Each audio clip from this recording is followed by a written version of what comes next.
Welcome back to the Locked On Oilers podcast. On today's episode, Mike Smith or Mikko Koskinen. Who are you going with in game two? Plus, Philip Danault and Kopitar have been the matchup to beat for the Edmonton Oilers and Connor McDavid and Leon Draisaitl. So just how well did they lock down Leon and Connor in game one? Plus, the ghost of Oilers past is back, and this one is in Edmonton right now, but for the opposing team. We'll get to that and much more on today's episode of Locked On Oilers. You're Locked On Oilers, your daily podcast on the Edmonton Oilers. Part of the Locked On Podcast Network, your team every day. Welcome back to Locked On Oilers podcast. I'm your host and former Oilers game day producer, Brett Holden. Thank you so much for making Locked On Oilers your first listen every day. We are free and available wherever you find your podcast. And on today's episode, we are going to talk about whether or not the Oilers will go back to Mike Smith or if they're going to go to Mikko Koskinen in between the pipes for game two. There has been a little chatter since game one on whether or not they are going to put Mikko Koskinen into the net and replace Mike Smith after, we'll see about how well I rate last night's game for Mike Smith. Plus, we are also going to get into the defensive battle that the LA Kings are playing with their forwards with Kopitar and Philip Danault against Connor McDavid and Leon Draisaitl. And that pairing and those combinations was quite useful for the LA Kings in game one. We'll see just how useful and just how effective Philip Danault and, well, especially Philip Danault, but also Kopitar was against the Oilers in game one, plus the return of the ghost of Oilers past. And like I said, this one is currently in Edmonton right now, but isn't in an Oilers uniform. And when I say right now, I mean as of game two and game one of the Oilers and Kings. So that's a little bit of a tease to see if you can guess by the end of the episode of who that is. But let's get started with just who's going to start in between the pipes for the Oilers in game two. There has been a lot of chatter on whether or not it's going to be Mike Smith or Mikko Koskinen. As Ryan Rishaug did report on Twitter yesterday, and Jay Woodcroft did say in his press conference on the day off, he did say he does know who the goaltender is going to be, but he's not going to say just yet. We know that's kind of how things are going to go. That was exactly how things went with Darnell Nurse and his injury. So we'll see how often the Oilers and Jay Woodcroft keep things kind of under wraps, kind of play the media game, how often things get out. And so with that also allows us to sit here and play the game of, well, just who is going to play for the Oilers in game two. And yes, I'm going to be a willing participant today because I think Mike Smith should be in between the pipes for game two. Yes, I think Mike Smith should get the nod for game two. Why are we prosecuting Mike Smith for one bad goal? Yes, there has been a little bit of chatter, a little bit of argument on whether or not the third goal was his fault, or even I've seen chatter of the second goal. The first two goals weren't Mike Smith's fault. Let's just get that out of the way. Two very strong plays were made by the Kings to create that first and second goal for them. As simple as that. Mike Smith was just a victim of a nice play. The third goal, a little bit of Bouchard, a little bit of Mike Smith there, a little bit of luck as well as it did go. Brendan Lemieux's shot did go off the skate of, I believe it was Evan Bouchard into the back of the net for the Oilers. And that's tough. That's tough, really, for the Oilers and for Mike Smith, really, for you to sit there and be like, that's Mike Smith's fault. Now, the fourth goal absolutely was Mike Smith's fault. as so many people have seen the photos of Evan Bouchard wide open up the right wing, Duncan Keith wide open up the left wing. It was a lot of there were obvious plays for Mike Smith to go with. He decided to play it up the middle, didn't get all of it, and eventually ended up in the back of the net for the Oilers. Did make a very solid save off of his own error, but as he even said after game one in the press conference, let's just move on. It was a mistake. I don't want to make it again. Let's just move on. And that is the mentality that the Oilers have when it comes down to, ever since Jay Woodcroft has come on for the Oilers, has become the Oilers coach. He has said in his press conference that every day they're just looking at the smaller picture. They're not looking at the big picture. They're not looking at game 3. They're not looking at game 4. They're not looking at an elimination game. They're not looking at the second round, third round, or the Stanley Cup Finals. They're looking at the next day, the smaller picture, the next game. It's time to throw that game in the past. It's time to throw that mistake in the past. Now, was it a little bit of Mike Smith's fault in regard to, the Oilers just couldn't really fight back? The Oilers just got that momentum going, just got that tying goal, the second goal by Kyler Yamamoto, and X amount of seconds later, the LA Kings are right back in front, right all over again. It's not even a Philip Danault. It's not even an Andrei Kopitar, an Arthur Kaliev, a Quentin Byfield, a Sean Dursey, a guy who you expect to score. It was Brendan Lemieux. It was an energy guy. And you know why he's called an energy guy? Even though we're talking about him draining the energy out of the Oilers? Because he took that energy out of the Oilers and gave it right back to the Kings. That's the issue, is that the Oilers were not able to keep that energy, and the energy guy from the LA Kings sucks that right back up and gives it to the Kings. And is it Mike Smith's fault? A little bit, as we mentioned on that third goal, but it's a group fault. Why are we going to prosecute Mike Smith even though it wasn't really Mike Smith's fault? The fourth goal, as we said, was Mike Smith's fault. Let's look at the statistics, though, for Mikko Koskinen over the last couple of games.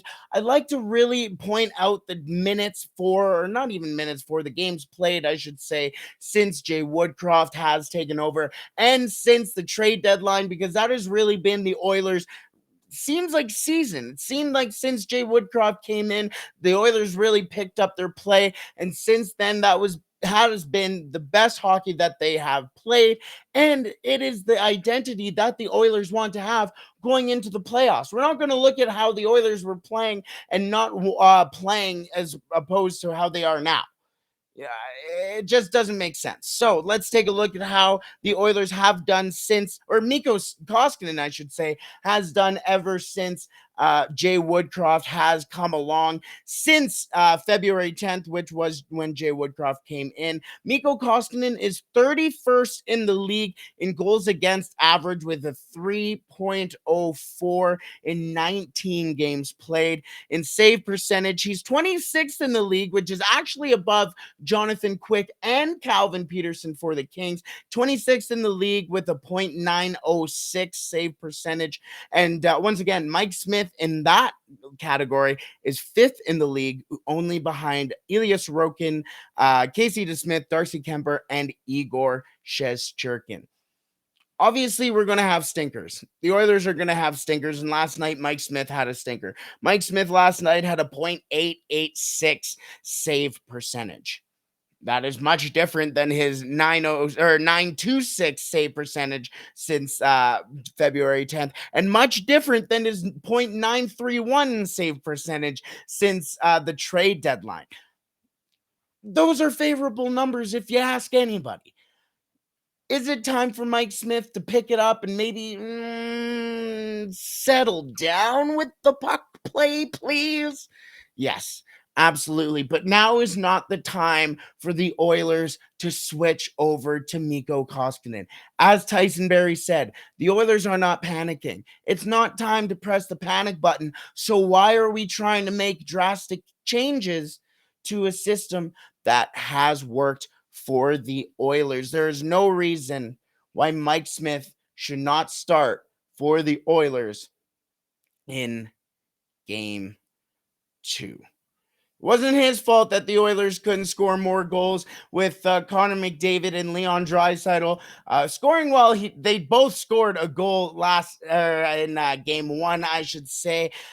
But when you take a look at how they did with the two main centers for the LA Kings on the ice, looked pretty abysmal. We will get to that in just a second.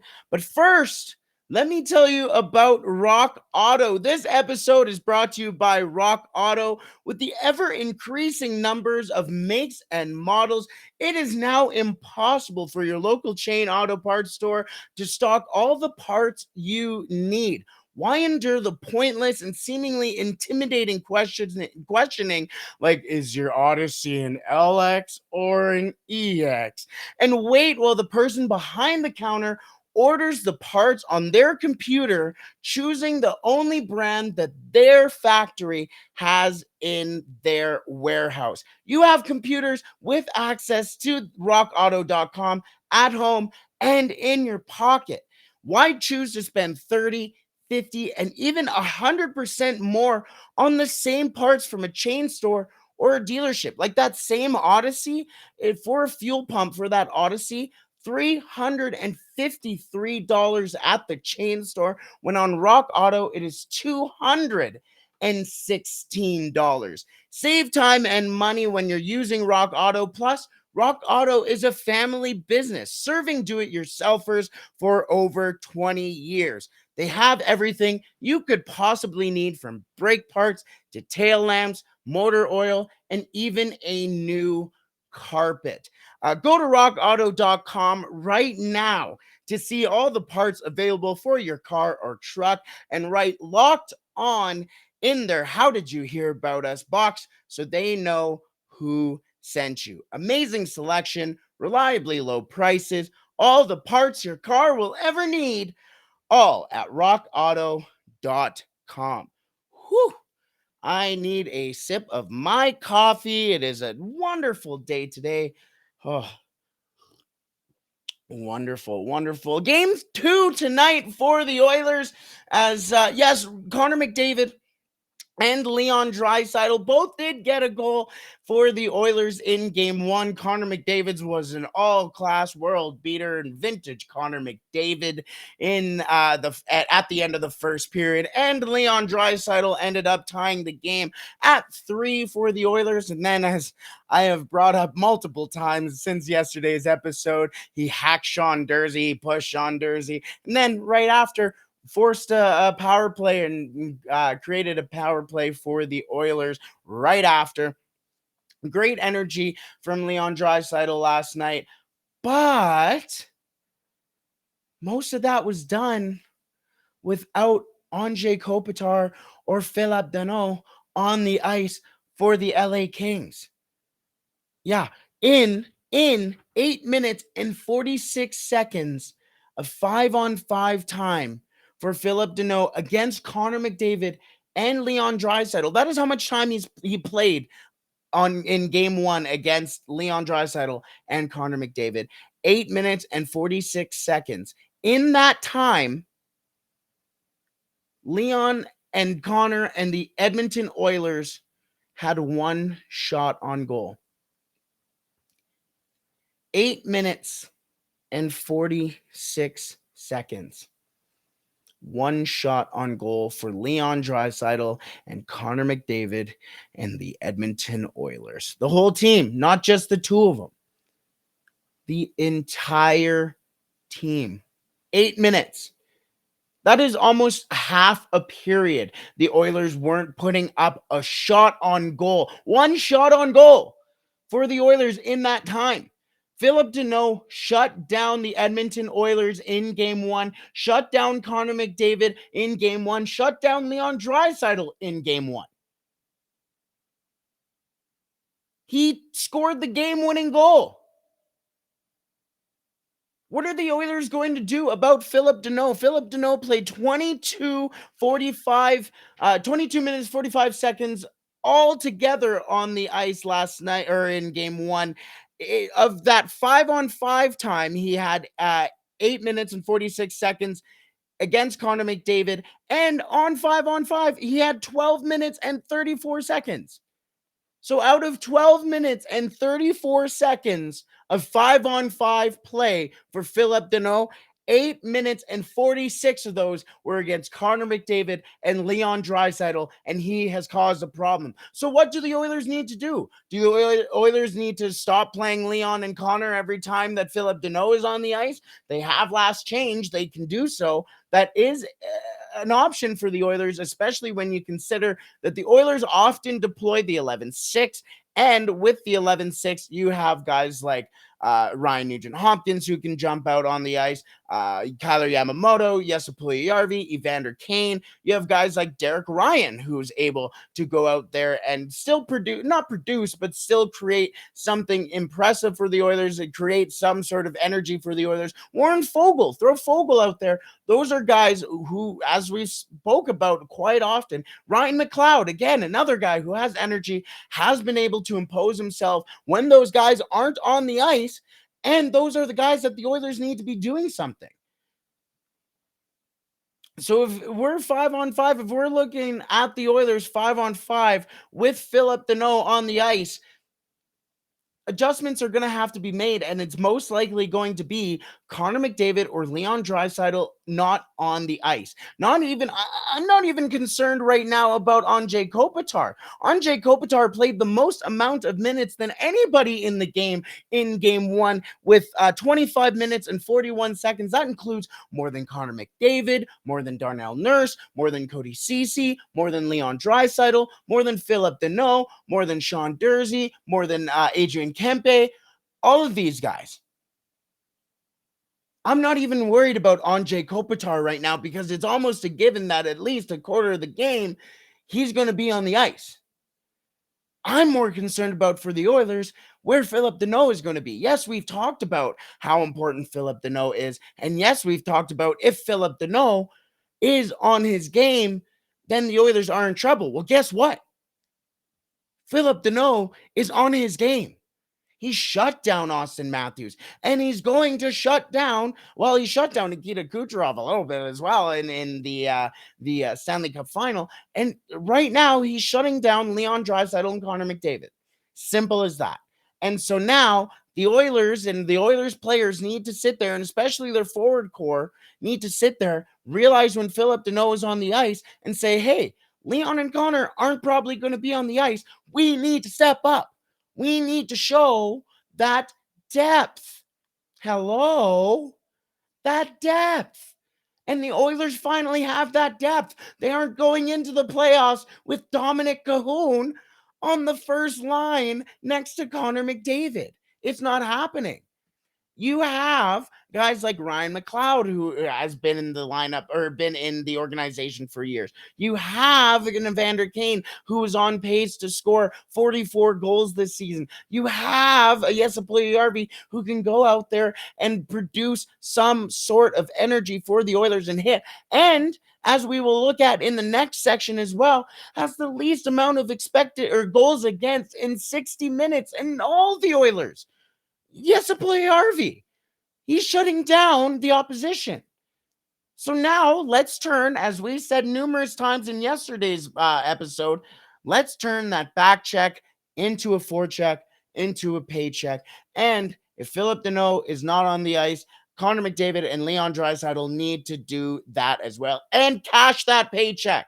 Time to cash it.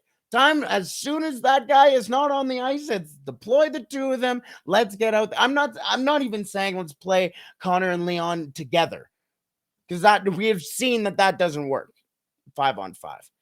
As soon as we get any time, as soon as the Oilers get any time without Philip Danault on the ice, get Connor McDavid or Leon Draisaitl out on the ice. And then once one of them gets off, put on the other one. That is when the Oilers produce, even if Anze Kopitar is on the ice. Let's say this again. Anze Kopitar is okay. We're fine. Anze Kopitar is Anze Kopitar. We know what we're going to get out of Anze Kopitar. Philip Danault is the problem. Philip Danault will be the X factor in this series. And that is why when he is off the ice, Connor McDavid and Leon Draisaitl need to produce. Absolutely, without any word of a doubt, that is what needs to happen. We are going to go into the ghost of Oilers past, as I have teased. He is on or with the LA Kings right now. He's put up some impressive numbers with the LA Kings so far this year, and it is not actually the guy behind the bench, as some of you may have guessed. We will get to that in just a second, but first, I want to tell you a little bit about one of our partners, Built Bar.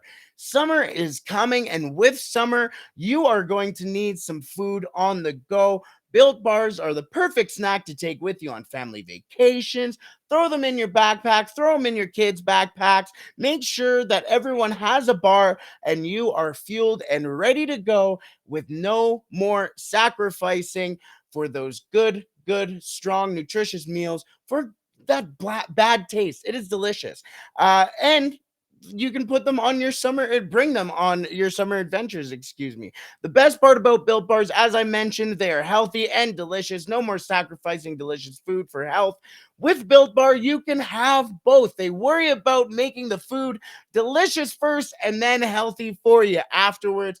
I've talked a whole bunch about their puffs. Their puffs are so good, and they make crazy flavors, so much insane flavors like banana cream pie and churro. Oh, who doesn't want a protein bar that tastes like a churro? I always think about Disneyland's churros every time I have it. Oh, sorry, I caught myself in a moment here. If that is not enough flavor for you, then you might want to try their mix box. The mix box comes with 12 of their bars and puffs. Every Built Bar, or most Built Bars, contain 130 calories, 4 grams of sugar, 4 net carbs, and 17 grams of protein. When you compare that to a candy bar that normally has around 240 calories, 30 grams of sugar, and dozens of net carbs, it is just high and away much better for you. Go to built.com to get all of your favorites like banana cream pie, raspberry, double chocolate, and so many more. They are so delicious, and flavors are coming out all the time. Head to built.com and use the promo code LOCKED15, that is locked 15, and get 15% off your order. Use the promo code LOCKED15 to get 15% off at built.com. Yes. Oh, I need that. Need that coffee again. As I mentioned, a beautiful Wednesday morning. We needed this. Hopefully that's a good omen for the Oilers, as the Oilers do play game 2 against the LA Kings tonight. Puck drop at 8 o'clock. And on the other side for the LA Kings is a familiar face. In game 1, this player had 2 takeaways for the LA Kings. In fact, he led the entire game with takeaways. And obviously that turns into offense for the LA Kings. Not good for the Oilers. That LA King is Andreas Athanasiou. Yes, Andreas Athanasiou. As many Oiler fans will probably remember, the Oilers did acquire him in a trade for, unfortunately, and I still hate to mention this trade right now because I do love Sam Gagner, did go the other way along with 2 second-round picks to the Detroit Red Wings for Athanasiou, and Ryan Kuffner also came along. So for you Condors fans, you may recognize that name. He did register a goal and an assist in 9 games for the Oilers. Didn't really have the best of starts for the Oilers when he came through. A lot of just kind of treading along the water. And then COVID came. That was when the last game against the Winnipeg Jets happened, the last time against with fans in the building. And then it was just kind of tough for him to build momentum again once the series and once playoffs came back. It was just tough really go for Athanasiou. Then on December 28th, 2020, he signed a contract with the LA Kings and eventually re-upped with the LA Kings in July of 2021. And since then, Andreas Athanasiou's really found his pace. He has really found a home in Los Angeles. This season, in 28 games played, he's had a couple of spats of injuries without being able to play a full season. So he only played 28 games. In those 28 games, though, he's had 11 goals, 6 assists, and 17 points. That is eighth on the King. He's eighth on the Kings, in goals. With that pace in an 82 game average, that is 32 goals, 17 assists, and 49 points. I'm sorry? That looks like Detroit Red Wings, Andreas Athanasiou. Where was this when he was with the Oilers? Again, in 9 games, he had a goal and an assist. He had a strong showing at the start, but productively, he wasn't producing like that. 32 goals, 17 assists, excuse me? Right now he does sit 10th on the Kings in takeaways, as I did mention. That was one of his strong suits in game 1 with the Oilers. When we take a look at just kind of let's take a look at how the Oilers would do with Andreas Athanasiou right now. Let's just place Andreas Athanasiou in the Oilers lineup and compare his stats along with the Edmonton Oilers. Now, in 60 minutes, how many goals for that Andreas Athanasiou produces for a team and for the LA Kings in at 5-on-5 is 2.94, and overall with being on the power play and shorthanded, he produces 3.56 goals per 60 minutes for the LA Kings. That is good enough for second on the Kings. And when you put it on the Oilers, however, he would be tied for fifth 5-on-5 with Chris Russell. He would be tied with, but better than Ryan Nugent-Hopkins, Kyler Yamamoto, Derek Ryan, Zach Kassian, Zach Hyman as well, and Ryan McLeod. So he would be actually producing at a pretty high pace for the Oilers, especially when you take a look at their forward core as well. Over 5-on-5, he would be first on the Oilers when it comes to goals against, however. Goals against, yes, goals against. He would be first on the Oilers when it comes to goals against per 60 minutes at 5-on-5 with 1.76. We've mentioned Jesse Puljujärvi already at how well he can stop the other team, the opposing team, from producing, and he is currently first on the Oilers at 1.8 at 5-on-5. But Andreas Athanasiou would actually be better right now than Jesse Puljujärvi on the Edmonton Oilers. Quite an interesting little stat there. Plus, goals for per 60 minutes for Andreas Athanasiou, which includes power play, penalty kill, 4-on-4, 5-on-5, just basically all situations. He would be actually 8th on the team, so a little lower than that 5th spot that he is when it comes to just at 5-on-5. He is currently above Darnell Nurse and Bouchard and Yamamoto, or he would be if he was on the Oilers. But in all situations, for goals for to help the Oilers score at per 60 minutes, he would be second on the Oilers, or excuse me, goals against, rather, not goals for. Goals against, he would be second behind Jesse Puljujärvi. So pretty impressive points, pretty impressive numbers when you take a look at whether or not he helps the team score goals per game, whether or not he helps defend the team from producing goals, or helps defend the opposing team from producing goals as well. Now, where would he slot into the lineup when it comes to, if he were to step in today? We did mention that he only played 28 games, but if he were to play the full 82, he would be on pace for 32 goals. 32 goals. If we were to be honest with you, Vander Kane, Kyler Yamamoto, Jesse Puljujärvi, Zach Hyman, all would probably be higher on the depth chart than Andreas Athanasiou. He's more producing, kind of similar to a Derek Ryan type clip even a Warren Fogle type clip. So maybe he could slot into that third line along with Ryan Nugent-Hopkins and maybe Ryan McLeod or maybe Zach Hyman. Maybe, just, how the Oilers kind of flop between their wingers when it comes to their 11-7. And that is another thing to consider, is the fact that the Oilers do deploy the 11-7 with 11 forwards and 7 defensemen. Would he be that 11th forward? Would he be that 12th forward? With him already only producing in 28 games, I'm not even sure that he would get into more than 50 games with the Oilers. And I'm not saying that as a dig, I guess, to Athanasiou's point totals or as Andreas Athanasiou as a player. But I just think as the Edmonton Oilers deploy their lineup, I think right now Andreas Athanasiou has found a place at home with the LA Kings, and good for him. But hopefully the Oilers do eliminate the LA Kings and himself, I guess, as the Oilers move on into the next round. But that's just hopeful me. That is just little hopeful me.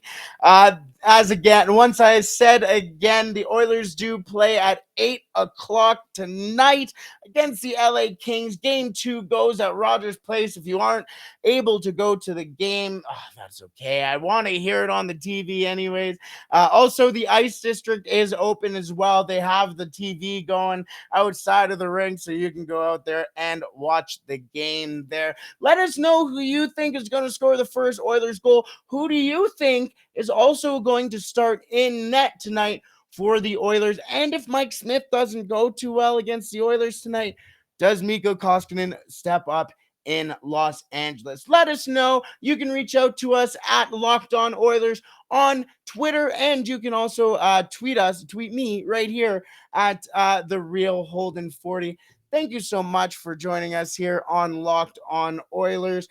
Thank you so much for making Locked On Oilers your first listen. For your next listen, make sure you tune into Locked On NHL.